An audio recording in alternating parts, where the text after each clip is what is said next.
Olá, gente. Sou o professor Cleison, professor de História de vocês aqui da primeira série. Eu vim aqui hoje para falar com vocês sobre a nossa semana de extensão do segundo bimestre. Tá? Fazer uma atividade de extensão é super importante para que os alunos se aprofundem nos conteúdos estudados em sala de aula.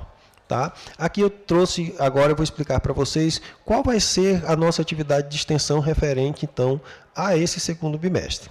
Como a gente pode ver aqui, eu trouxe para vocês, a minha proposta é que vocês façam uma pesquisa relacionada a um pensador renascentista. Né? E para isso vocês podem ter aí uma pesquisa em site educacional, considerando os seguintes tópicos. Contexto histórico, qual era o ambiente político, social e cultural durante o Renascimento que influenciou esse pensador. A biografia, detalhes sobre a vida do pensador, incluindo sua formação educacional, viagens e interações com outros intelectuais da época. Ideias filosóficas, principais conceitos e teorias desenvolvidas por este pensador, com suas ideias se diferenciavam das correntes anteriores e como influenciaram o pensamento subsequente. Obras, né, as principais obras publicadas por este pensador, influências e inspirações, quais foram as fontes de inspirações desse pensador, quais os filósofos, artistas ou cientistas o influenciaram, e aí o legado deixado por esse pensador para as gerações posteriores. Tá? Bem como críticas ao pensamento, às produções científicas produzidas por ele. Bem, como pensadores, eu trouxe aqui uma possibilidade que vocês escolham um entre estes: Leonardo da Vinci, Rafael Sanzio, Michelangelo, Miguel de Cervantes e Galileu Galilei. Vocês deverão escolher um destes pensadores e fazer a pesquisa de vocês. Tá? Como critério para a escrita do trabalho, eu quero que vocês façam uma capa. Tá? E aí nós temos aqui o exemplo da capa, que eu quero que vocês coloquem estas informações na capa de vocês. Deve conter o nome da escola, da disciplina e do professor, o título do trabalho, o nome completo do aluno, o número da chamada e, no final, a data que vocês vão entregar. Tá? Escrever o texto de forma legível, procurar escrever de maneira que possa ser lido e compreendido o que foi escrito. Organizar o texto, né, em parágrafos. Não escrever o texto em um único parágrafo. Não ter rascunho. Procurem evitar ao máximo rascunho, rasuras com corretivos, amassar o trabalho. Né? Não utilizar a inteligência artificial para que o seu trabalho não seja anulado. E, ao final do trabalho, indicar as fontes utilizadas que vocês utilizaram no texto. Ao final do texto, tá? Não coloquem as fontes do trabalho na capa. Coloquem ao final da escrita do texto de vocês, tá bom? Bem, como exemplo, eu vou falar aqui para vocês, eu trouxe para vocês um exemplo de um autor renascentista, para que vocês possam aqui acompanhar como é para fazer. Então, eu trouxe aqui a biografia do médico Andreas Vesalius. O que vocês precisam atentar para isso? Em um único texto, já vai ter todas as informações que eu coloquei lá em cima na orientação. Né? E aí nós temos, então, a biografia, a sua fonte de inspiração, o seu legado, tudo em um único texto. E aí, então, eu vou ler aqui um pouco para vocês sobre a biografia do André de Vesalius. Ele diz o seguinte: André Vesalius estudou anatomia durante o século XVI na Europa. Ao longo da sua carreira, Vesalius dissecou inúmeros cadáveres humanos e fez anotações e desenhos detalhados da anatomia humana. Vesalius estudou medicina galênica, as técnicas amplamente aceitas na época. Galeno de Pérgamo foi um médico grego do século II que escreveu muitos textos sobre as observações que fizera em suas dissecações de animais, principalmente primatas, cães e porcos. Por mais de 1.300 anos, os médicos empregaram os textos de Galeno que continham imprecisões para tratamento.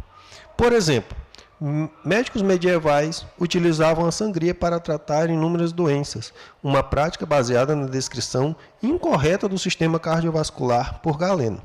No século XVI, estudantes de medicina, incluindo os da Universidade de Paris, estudavam textos galênicos e medicina galênica. De acordo com Saunders, a Universidade de Paris era uma escola conservadora que não enfatizava o aprendizado da anatomia por meio da dissecação. Vesalius auxiliou em dissecações na Universidade de Paris e em 1535, durante a segunda demonstração da anatomia humana, que observou seu professor, solicitou ele e seus colegas o ajudassem na dissecação. No ano seguinte, ele conduziu sua terceira dissecação anatômica humana quase sozinho. Além de estudar anatomia na universidade, Vesalius também frequentava um cemitério, onde os ossos dos mortos eram removidos dos cadáveres. Segundo Saunders, Vesalius estudou os ossos até conseguir identificá-los com os olhos vendados pelo tato. Em 1536, a guerra eclodiu entre a França e a Espanha, e Vesalius deixou Paris antes de se formar. Retornando à Universidade de Louvain, em 1537, foi transferido para a Universidade de Pádua, na República de Veneza, mais tarde conhecida como Pádua, Itália. Em Pádua, Vesalius realizou várias dissecações anatômicas humanas e analisou pelo menos 2 esqueletos ao longo de um ano. Ao longo da fábrica, Vesalius notou as inconsistências entre suas próprias observações e as descrições galênicas da anatomia humana. Por exemplo, Vesalius observou que o útero tinha uma única cavidade, mas Galeno havia afirmado que ele tinha muitos compartimentos pequenos.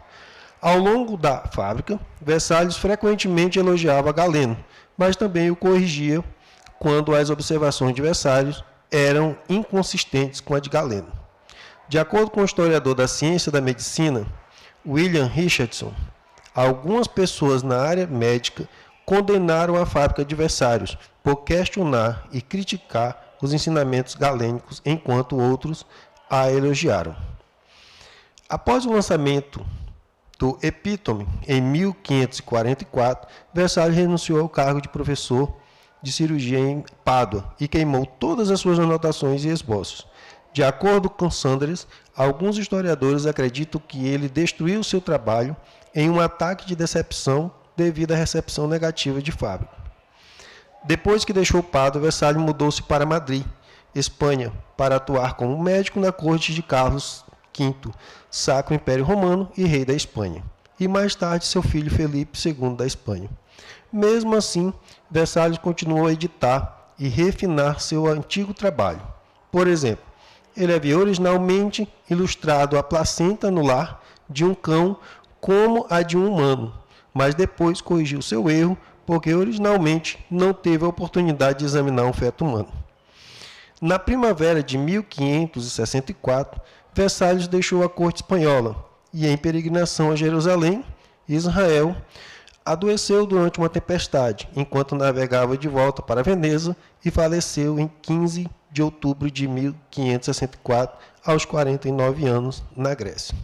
Bem, essa é um breve resumo da biografia de Vesalius. Se vocês puderem acompanhar, vão perceber que neste resumo nós temos aí as influências que o autor recebeu, né, os estudos anteriores sobre anatomia humana e também o legado deixado por ele e as críticas ao seu trabalho que ele recebeu na época.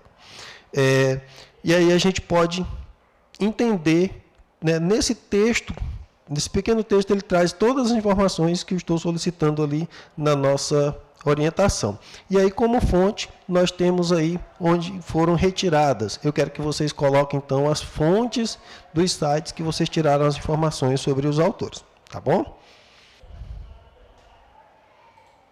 Bem, gente, essa é a nossa atividade de extensão. Eu espero que vocês compreendam, tenham compreendido o modelo para vocês fazerem a atividade. Façam de uma forma tranquila, tá?